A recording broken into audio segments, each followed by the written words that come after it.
It's my first time. No way! No, but it usually works. Nah, you fucker.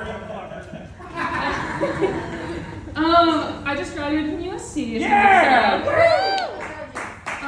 A lot of my colleagues have been posting on Instagram like Lead, Cardinal, and Gold Forever, which has confused me a little bit because that's not USC, that's a UTI.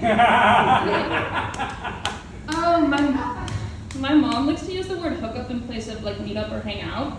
So she'll call me and be like, oh, did you hook up with your friend? And I'm like, not this time. Yeah. Or she'll be like, did you hook up with your boss? And I'm like, no, why are you asking me that? I feel like being a fraternity DEI chair is a lot like being a black cop. Alright. Say that again? I said I feel like being a fraternity DEI chair is a lot like being a black cop. Oh. DEI chair. It's like a diversity, equity, and inclusion. Oh! Yeah. Okay. Yeah, okay, because they're all white rich kids. A lot of my roommates and I had a lot in common. I would bring somebody home and say, I think this is my future husband, and they would happen to think the exact same thing.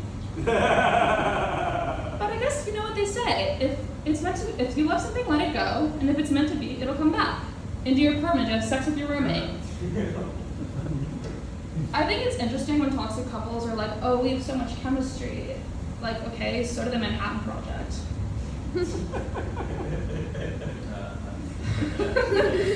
A lot of men in LA, I think, have this fancy word for unemployment. They refer to it as freelance production assistant. I feel like nowadays a lot of girls' sexualities can be compared to a paper straw. It'll start out straight, but then they get to the bottom of their drink, and then it can kind of just go either which way. When I was younger, I used to think that I had superpowers. I used to think that I was a shapeshifter, and then I found out it's called body dysmorphia. Dating men in Los Angeles, I think, can be described as socially liberal and fiscally conservative. Like, they won't pay for your drink. I saw this guy doing stand-up about how if you come to LA and drink here how you do in the Midwest, they want you to go to rehab right away. And I'm from Chicago, and I think that it's true. But I think that the reverse is true for weed.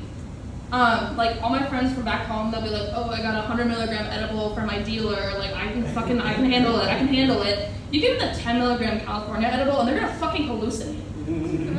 I remember the first time I did a California edible. I did it in like my college, like the college like common area. I was walking home, and it's almost like I felt a gray cloud come over me, and I was like, fuck. Is anyone here in therapy? Yeah. Love that. I feel like nowadays there's a huge push to go to therapy, which I think is good, but I think what people don't talk about as much is when therapy makes the problem worse.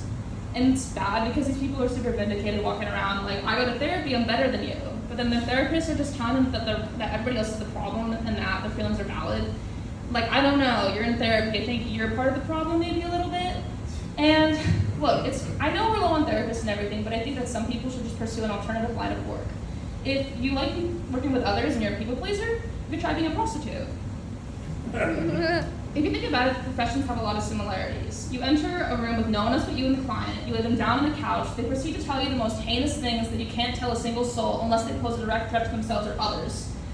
And then after they finish, they get up off the couch, they pick up all of their tissues, they pay you $300 and they beg you not to tell anyone that they were there. And plus, if you think about it, Viagra and antidepressants really aren't that different either. If you're struggling, you take pills to help you last longer.